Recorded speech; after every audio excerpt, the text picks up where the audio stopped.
이것만큼은 절대로 놓치면 안 됩니다 라는 제목으로 우리가 지난주 말씀을 전했는데요. 오늘 두 번째 시간입니다. 오늘은 농구 이야기로 시작해 보기를 원합니다. 여러분 농구 아시죠? 농구 선수 중에 유명한 사람 몇 명이나 알고 계십니까? 허재, 현주엽, 서장훈 이 정도 여러분 들어보셨으리라 생각이 됩니다. 또 외국 선수 중에는 마이클 조던, 샤킬 오닐 이런 선수 한두 번 정도는 들어보셨을 거예요. 농구라는 게임이 참 재미있죠. 여러분 농구라는 게임의 핵심이 뭐죠? 농구라는 게임의 핵심은 물론 골을 많이 넣는 거지만 그러나 그 전에 더 중요한 게 뭐냐면 공을 빼앗기지 않거나 혹은 공을 빼앗는 것입니다. 농구는 공 뺏기입니다. 공을 빼앗아야 점수를 낼 수 있거든요. 그래서 공을 빼앗기지 않으려고 전략을 짭니다. 공을 빼앗기지 않기 위해서 드리블을 합니다. 공을 빼앗기지 않기 위해서 선수끼리 팀워크를 이루죠.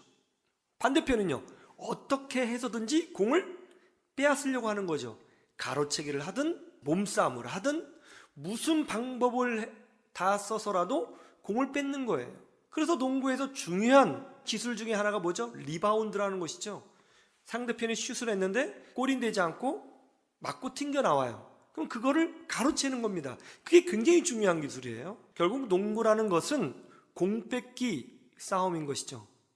그런데 여러분 만약에 이런 가정을 한번 해봅시다. 농구라는 것이 공을 가지고 한편에서는 공을 지키려고 하고 한편에서는 공을 빼앗으려고 합니다. 그런데 농구를 할 때에 공을 주지 않고 농구 공이 없이 농구를 하라고 하면 어떤 일이 벌어질까요?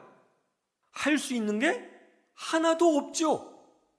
어떻게 하라는 거예요? 그냥 가만히 있어야 되는 거죠. 손에 아무것도 없으니까 할 수 있는 게 없는 것입니다. 이것이 바로 우리가 느끼는 영적인 경험이죠. 구원은 받았는데 손에 지금 아무것도 없는 거예요. 그런데 하나님은 우리에게 구원을 주셨음에도 불구하고 우리에게 주신 것이 하나도 없습니다. 구원 받았습니다. 근데 손에 잡히는 게 없어요. 어떤 느낌이 듭니까? 구원을 받았는데 내가 뭘 하고 살아야지 하는 것을 잃어버린단 말이죠. 공이 있어야 그걸 지키든지 뺏든지 할 것 아닙니까? 그렇죠? 그런데 아무것도 없어요. 뭐 하고 살아야 되는 거지? 이런 생각이 드는 거예요. 여기에서 영적인 부작용이 일어나는 것입니다. 여러분 예수 믿었습니다. 구원 받았습니다. 하나님의 자녀가 되었습니다. 어떻게 살아야 됩니까? 무엇을 위해서 살아야 됩니까? 이런 얘기를 하죠. 하나님의 영광을 위해서. 그럼 어떻게 사는 게 하나님의 영광을 위해서 사는 거예요? 이런 부분이 해결이 되지 않으니까 영적으로 방황이 오는 것입니다. 어느 방향으로 가야 되는지 분명하지 않는 거예요. 그래서 교회 다니는 사람들이, 신앙생활 하는 사람들이 이런 생각을 하는 거죠. 그냥 교회만 다니면 되는 건가? 아니면 교회를 잘 섬기면 되는 건가? 아니면 나쁜 짓 안 하면 되는 건가? 아니면 이 땅에서 축복받으면 되는 건가? 요 정도만 생각하는 거예요.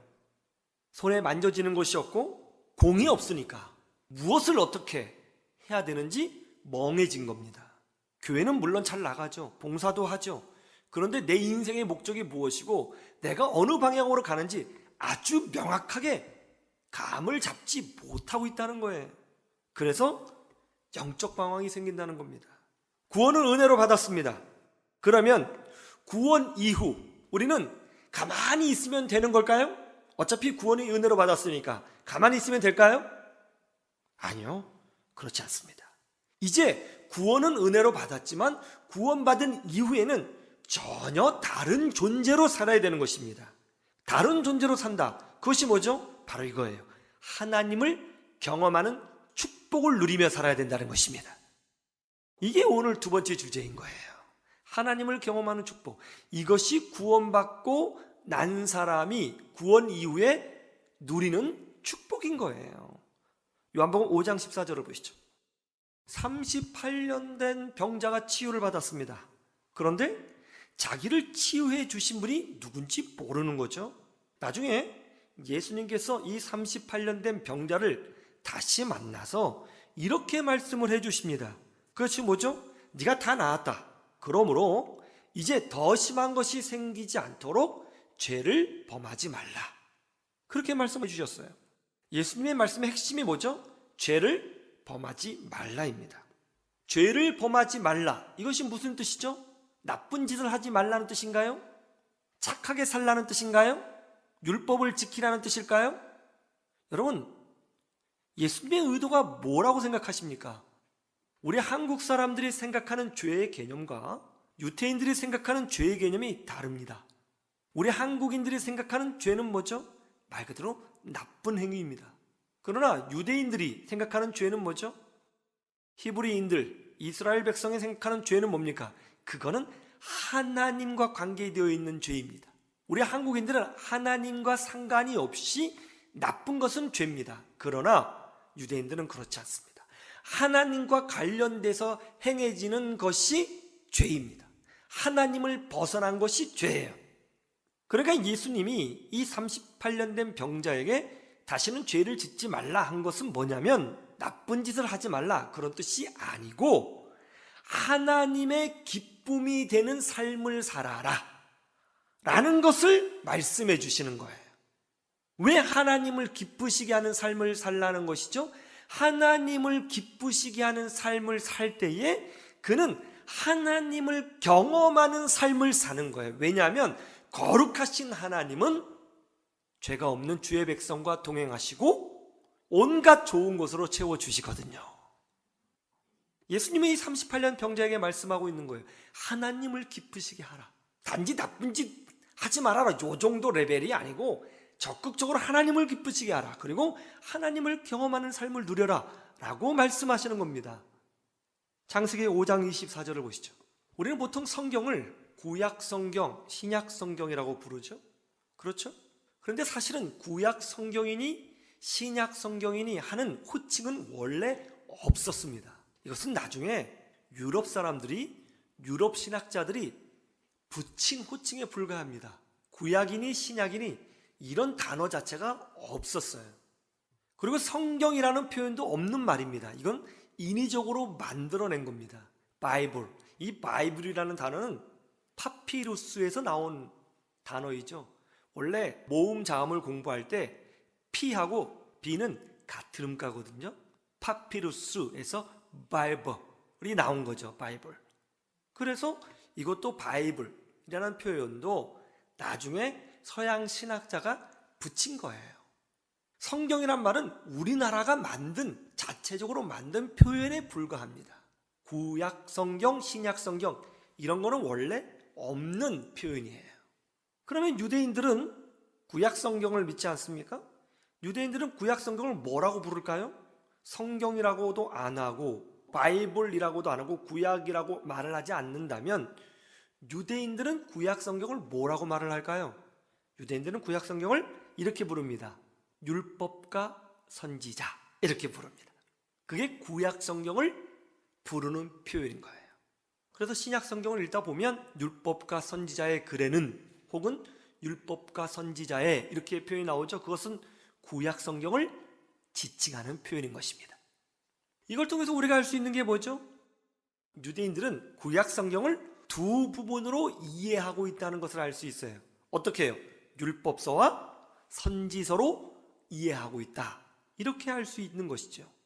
하나님은 모든 인류, 그러니까 이 땅에 태어나는 모든 인류를 단 한 가지의 방법, 즉 예수 그리스도의 십자가의 보혈의 능력에 힘입어 구원받도록 하나님이 작정하시고 예정하시고 그렇게 공포하셨습니다.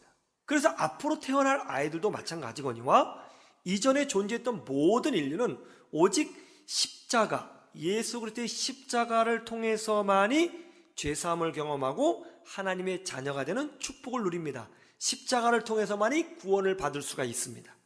그런데 우리는 이미 오신 예수님을 믿고 있는 거잖아요. 2000년 전에 오신 예수님을. 그렇죠? 그러니까 오신 예수님, 이미 다 드러나신 예수님을 믿으니까 훨씬 믿기가 편하단 말이에요. 그렇죠? 그런데 예수님 이전의 사람들은 오실 예수님을 믿어야 하잖아요. 오실 예수님. 그러니까 더 난해한 겁니다. 확실히 보여주지 않은 것을 믿어야 되니까 굉장히 어렵단 말이죠. 더더군다나 예수님 이전의 시대에는 문자가 그렇게 발달되지 않았습니다. 책이 많은 시대가 아닌 것이죠. 그래서 오실 예수님을 믿으려면 글자가 아닌 어떤 상징이나 사건을 통해서 예수님을 배울 수밖에 없는 것이죠. 그래서 뭐 제사법이라든가 이런 거 다 뭐 유월절, 절기 다 예수님을 설명하는 거잖아요. 그래서 하나님은 예수님을 통해서 죽음을 보지 않고 천국에 갈 수 있다는 것을 보여주시기 위하여 2명의 샘플을 선택하시기로 작정하셨습니다. 그래서 이 샘플들을 보고 구약에 있는 백성들이 장차 오실 메시아 예수 그리스도를 통해서 우리가 죽음의 문제를, 죄의 문제를 극복할 수 있게 되는구나 하는 것을 배우도록 하신 거예요. 2명의 사람, 이 사람들은 죽지 않음을 경험합니다. 그런데 예수님 이전 딱 2사람만 해당됩니다. 그래서 하나님은 율법과 선지자니까 율법서의 한 사람, 선지서의 한 사람을 선택하시기로 한 겁니다. 선지서에는 엘리야, 선지자의 대표죠. 그리고 율법서에는 오늘 말씀해 보니까 누굽니까? 에녹이었다고 합니다. 그런데 왜 하나님은 에녹을 선택을 하셨느냐? 그 엄청난 축복을 누리는데 에녹에게 왜 그런 축복을 주셨느냐 말이에요. 그 이유가 히브리서 11장 5절에 있습니다. 그는 옮겨지기 전에, 즉 죽음을 보지 않고 천국에 가기 전에 어떤 평가를 받았다고요? 하나님을 기쁘시게 하는 삶을 살았다는 것입니다. 왜 에녹이냐? 그는 하나님을 기쁘시게 하는 사람이었습니다. 그래서 하나님이 그와 동행하셨고 그 결과 하나님을 경험하는 축복을 주셨다는 것입니다. 하나님의 자녀가 된 우리는 이제 어떻게 살아야 되는 것이죠? 우리는 은혜로 구원을 받았습니다. 여러분은 다 이미 하나님의 자녀인 줄로 믿습니다. 이제 어떻게 살아야 되나요? 은혜로 구원받았으니까, 거저 구원받았으니까 가만히 있으면 만사형통이 되는 것입니까? 절대로 아니죠. 은혜로 구원받았기 때문에 이제는 믿음으로 하나님을 기쁘시게 하고 하나님을 경험하는 삶으로 들어가셔야 되는 것입니다. 죄만 안 지으면 그만입니까? 교회만 다니면 그만입니까? 아니요. 우리는 적극적으로 하나님을 기쁘시게 하는 것입니다. 그럴 때 하나님을 경험하는 자녀의 축복을 누리게 되는 것이죠. 구원은 100% 하나님의 은혜로 됩니다. 그러나 구원받은 이후에는 좀 다릅니다. 우리가 하나님을 기쁘시게 하고 그리고 하나님과 동행하면 할수록 더 많이 하나님을 경험하게 되는 것입니다. 그래서 큰 믿음을 가진 자는 크게 하나님을 경험하는 것이고 믿음이 작은 자는 그 믿음의 그릇만큼만 하나님을 경험하게 되는 것입니다.